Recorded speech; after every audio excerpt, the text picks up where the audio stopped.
Olá, você conhece esse brinquedo? Ele consiste basicamente num quadro contendo uma grade de blocos deslizantes.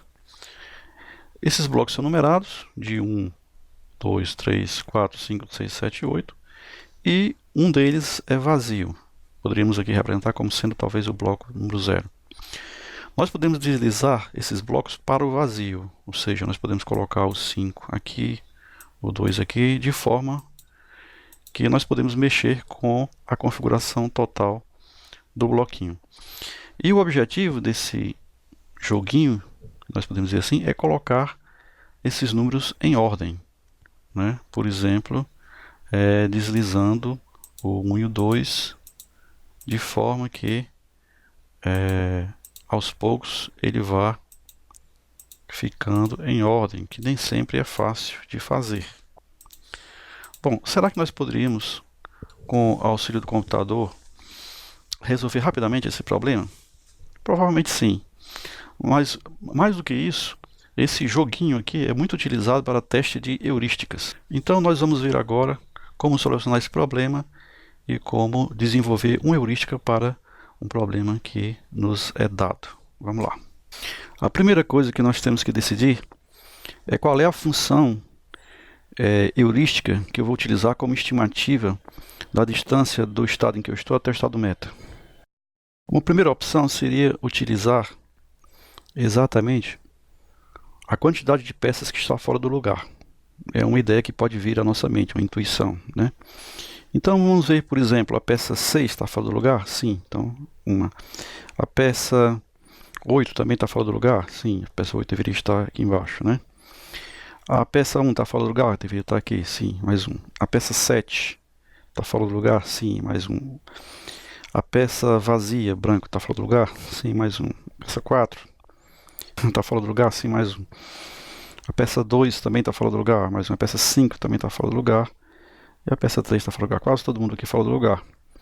Então, nós somando essa quantidade de peças fora do lugar, teríamos o valor 9. Essa é uma ideia.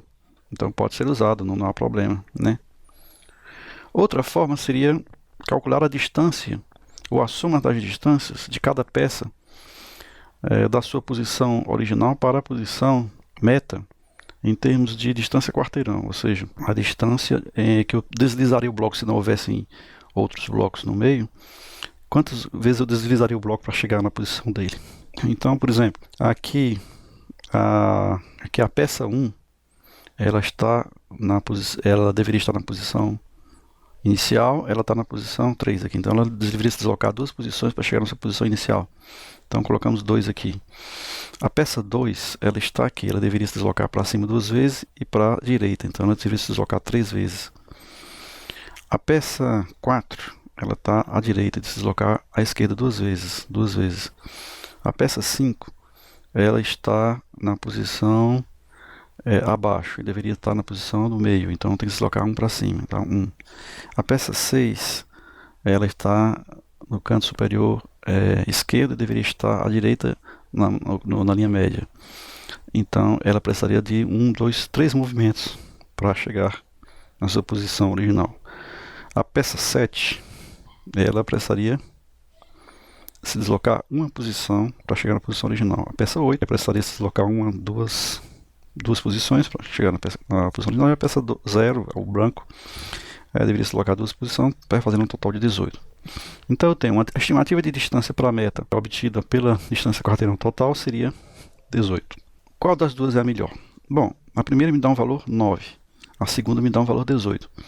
Mas eu poderia até dizer que a estimativa não é maior do que a soma das duas. Eu vou chamar aqui de H3 a soma das duas, que daria 27. Qual dessas eu escolho? A primeira coisa que nós devemos observar quando construímos uma função heurística é a admissibilidade da função. Uma função ela é admissível quando ela não superestima o custo, ou seja, a distância entre a situação atual e a situação meta. Quer dizer que a distância do nó atual para o nó meta é de 9, no caso anterior, significa que, no mínimo, eu teria 9 movimentos para passar do estado inicial para o estado meta. Agora, dá para perceber claramente que não é com apenas 9 movimentos, é claro que não é apenas com 9 movimentos que eu vou passar desse estado para o estado meta, porque isso aconteceria se eu não tivesse o esbarro das outras peças cada vez que eu fosse realizar um movimento. E se não existissem outras peças, diríamos, nós estamos aqui numa situação sem restrições, ou como eu diria, numa situação relaxada, então, não existindo a barreira das outras peças, nós poderíamos deslocar com apenas 9 movimentos. Não é o caso, portanto, dá para perceber intuitivamente que a heurística peças fora do lugar é uma heurística admissível. Isso também ocorre com a heurística 2. A heurística 2, distância quarteirão, com certeza nós não levaremos apenas 18 movimentos para vir dessa posição para essa situação. A soma das duas também é admissível. Então, vamos deixar aí, se você quiser uma prova formal de que isso acontece, você procure aí os artigos da área, são muitos artigos a respeito desse problema, você pode procurar e verificar que essas distâncias são admissíveis. Quando nós temos uma ou mais heurísticas admissíveis para o mesmo problema, nós observamos se uma delas é constantemente superior à outra, em termos de valores. Se isso acontece, nós dizemos que a heurística domina a outra, então ela é dominante. Se nós temos que fazer uma escolha entre diversas funções heurísticas, nós escolhemos aquelas que são admissíveis e dominantes em relação a outras heurísticas. Isso nos leva à solução do problema de uma forma mais rápida, isso guia a busca mais rapidamente até a meta. Então nós temos aqui como é que vai funcionar a nossa árvore de busca. Nós vamos começar com o estado inicial, qualquer que seja ele. O G seria, no nosso caso, seria um movimento feito. Cada movimento feito, nós mudamos um nível na árvore. Então, esse G salta de 1 em 1 para cada movimento. Então, para o próximo movimento, G1, o outro movimento em seguida, G2, G3, assim por diante. Esse é o valor percorrido. O segundo seria o H, seria aquele fator que nós estamos calculando, a heurística, que mede a estimativa do estado inicial até o estado meta. Então, é assim que nós vamos modelar o nosso problema e vamos realizar uma busca à estrela em cima desse algoritmo. A primeira coisa a fazer é como definir o espaço de estados. Pode ser uma lista Python normal, pode ser uma string ou uma string com vírgulas, do jeito que você quiser. Com 9 valores, que são os 9 valores que preenchem essa lista, nós teríamos um espaço total teórico de 9 fatorial permutações. Porém, os matemáticos descobriram que há 2 conjuntos disjuntos de estados, onde os elementos de cada estado podem ser atingidos entre si, mas não ultrapassar os limites para outro estado. Ou seja, nós temos 9 fatorial sobre 2 estados que podem ser atingidos a partir de um estado que lhes pertence, que pertence a esse conjunto, e não o contrário. Como é que eu sei isso? É simples. Eu calculo a paridade, ou seja, o número de inversões que cada valor obtém num tabuleiro. Por exemplo, o elemento 6, à frente do elemento 6 nós temos o 1, o 4, o 2, o 5 e o 3. Ou seja, nós temos 5 inversões, os 5 elementos, 1, o 2, o 3, o 4 e o 5. 5 elementos além do 6 que são inferiores ao 6. Nós não vamos contar o vazio e vamos contar em seguida o 1. Não há elementos inferiores ao 1, em seguida vamos contar o 7. Para o elemento 7 nós temos o 4, o 2, o 5 e o 3. Portanto, temos 4 elementos, 4 inversões à frente do 7. 4 à frente do 7. Para o elemento 8 nós temos o 4, o 2, o 5 e o 3, ou seja, 4 elementos também à frente do 8. Para o elemento 4 nós temos o 2 e o 3, são 2 elementos à frente do 4, 2 inversões. Para o elemento 5 nós temos apenas o 3, que é 1. Somando tudo dá 16. O 16 é par. Se nós verificarmos esse aqui também, à frente do 6 nós temos 5, à frente do 8 nós temos 6, à frente do 7 nós temos 4 elementos inferiores. Na frente do 4 temos 2, são o 2 e o 3, e na frente do 5 nós temos apenas o 3.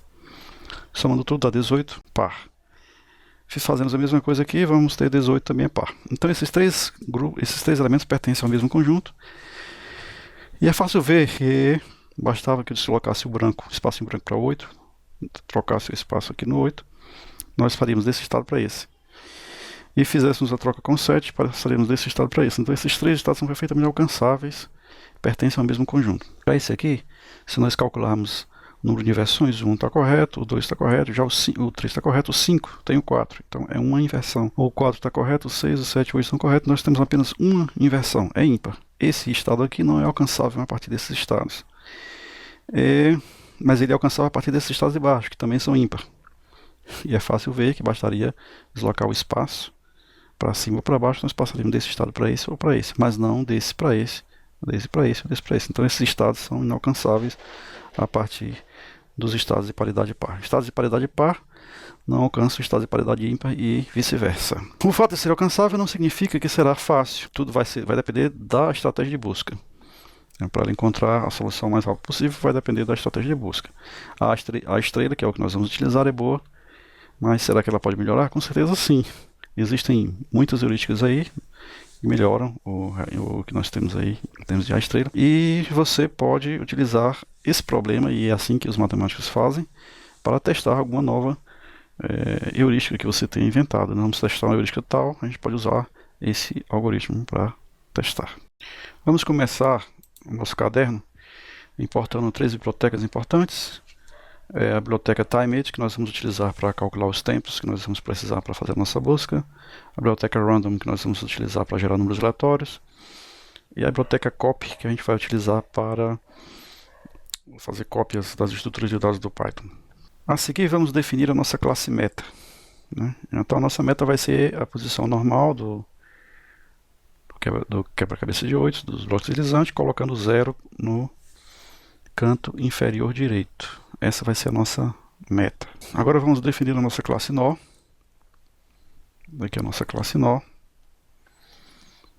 Ela vai ter o estado, vai ter o NoPy, vai ter o G e o H. Atenção, aqui nós usamos a seguinte estratégia. Cada nó guarda o endereço do NoPy, a fim de que, quando a gente encontra o nó meta, a gente possa fazer uma busca encadeada do nó meta até o nó inicial, o NoPy, através dos nossos pais. Então nós temos aqui a função estado, a função igual, que vai ser utilizada para verificar se um nó é igual ao outro, a função que é utilizada para imprimir o valor de um nó, uma função que eu chamei aqui de getState, que é para retornar o estado de um nó, simplesmente para isso. E aí nós vamos. Agora vamos criar uma função, que é a função para calcular as inversões. Então o nosso estado aqui, ele é par. Então nós vamos criar uma função para verificar se o estado em que nós vamos iniciar a busca, ele é solucionável ou não. Se ele tiver inversões ímpares, ele não é solucionável. Se ele tiver inversões pares, ele é solucionável. Então, nós vamos utilizar a função que conta o número de inversões. Se for par, ele retorna solucionável. Se for ímpar, ele retorna não solucionável. Vamos agora criar uma função para gerar a nosso tabuleiro inicial. Então, essa função simplesmente gera nosso tabuleiro inicial. Vamos testar aqui.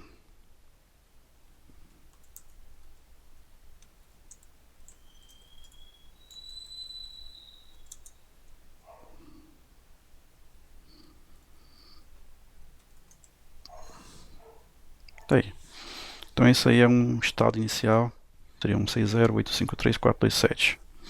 Vamos criar aqui mais uma função auxiliar para localizar um elemento qualquer no tabuleiro. Essa aqui é uma função simples também, que vai me localizar um elemento qualquer no tabuleiro. Por padrão, esse elemento é o 0, ou seja, por padrão ele encontra a posição do branco, a posição do vazio do tabuleiro. Agora nós temos aqui a nossa distância quarteirão. Ela simplesmente localiza dados dois estados quaisquer, ST1 e ST2. Ela simplesmente calcula a distância quarteirão total do estado 1 para o estado 2, fazendo aquela soma que nós fizemos manualmente. Vamos criar aqui uma função específica para criar um nó. né? Observe aqui que nessa função que está a nossa heurística, né? A nossa função, chamamos aqui de h, na realidade é o f, é a distância percorrida mais a distância entre o estado atual e a meta. Então a função criar nó, ela vai receber um estado, ou seja, ela vai criar um sucessor desse estado, vai receber o pai desse estado e o valor de g, que inicialmente é 0. Depois disso, ela calcula a distância quarteirão, soma com g e coloca no h, retorna o novo nó. Agora nós vamos inserir, ou criar uma função para inserir um nó na fronteira, que é a variável que a gente utiliza para controle da busca. Nós vamos inserir um nó, ou seja, um nó sucessor gerado, através da função criar nó, ele será inserido na variável fronteira, na lista fronteira, que é a nossa variável de controle da busca. Então, essa função inserir nó, insere o nó de forma que a fronteira se mantenha ordenada pelo custo total do estado inicial até o estado meta. Agora nós vamos ver uma função muito importante, que é a função dos movimentos do tabuleiro. Os movimentos do tabuleiro são basicamente 4 movimentos. Na realidade, a gente entende o movimento como sendo mover o espaço branco, ou seja, mover o branco significa mover a peça adjacente para colocar no lugar do branco. Então nós podemos mover o branco para cima ou para baixo, para a direita ou para a esquerda. São 4 movimentos possíveis. Isso significa, mover o branco para cima significa arrastar a peça para baixo, a peça adjacente ao branco para baixo. Mover o branco para baixo significa arrastar a peça adjacente para cima. Então, basicamente, mover para cima, para baixo, para a direita ou para a esquerda significa modificar a posição do branco e a posição do quadrado ou da pedrinha adjacente ao branco. Então, o que nós fazemos simplesmente é recalcular, encontrar a posição do branco, né? E depois refazer o estado, mudando a posição do branco e da peça e retornar esse estado, né, para o programa que o chamou. Agora nós temos uma função especial, que é a função sucessores. Essa função sucessores, ela pega o nó qualquer, um estado, que contém um estado, e calcula todos os estados alcançáveis a partir desse nó, ou seja, os sucessores do nó, coloca em uma lista e retorna a lista de sucessores.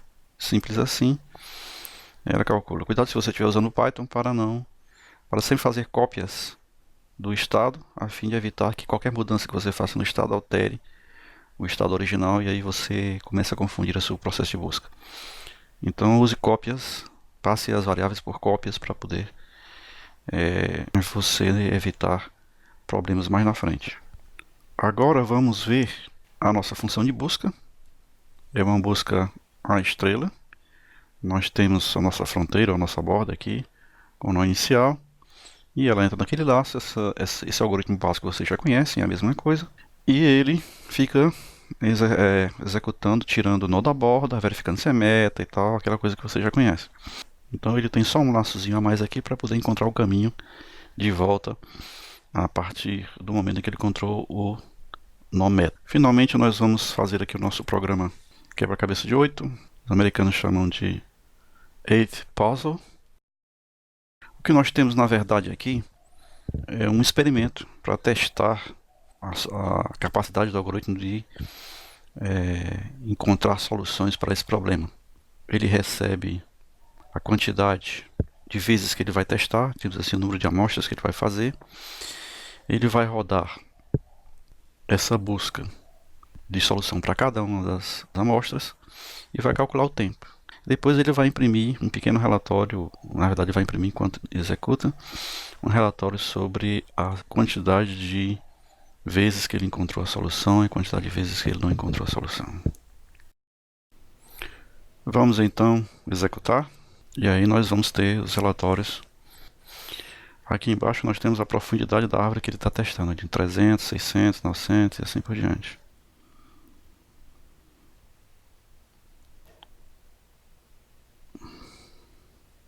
Então pronto, finalizou finalmente. Então nós testamos 10 amostras aleatórias, completamente aleatórias, sem mesmo testar se são solucionáveis ou não, com a profundidade máxima da árvore de 3.000 nós. Então aqui foi encontrado rapidinho, em 6 segundos, a solução é alcançada em apenas em 600 movimentos.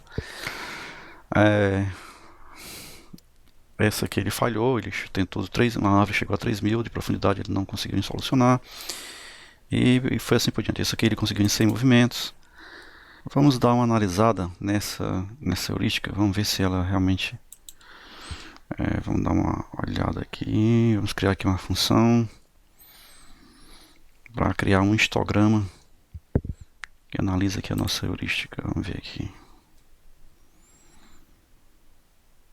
O número de amostras é pequeno, mas dá para a gente perceber que a maior parte dos casos se concentra na faixa de 0 até 800 movimentos. Então ele encontra soluções com um tabuleiro completamente aleatório, de 0 a 800 movimentos, alguns também com valores acima. A quantidade de amostras é pequena. Vamos ver se a gente consegue com a quantidade de amostras maior. Criamos aqui uma outra função para gerar um outro histograma. Dessa vez nós vamos testar com 100 amostras. E vamos ver qual é o número de movimentos médios que a gente obtém com essas 100 amostras.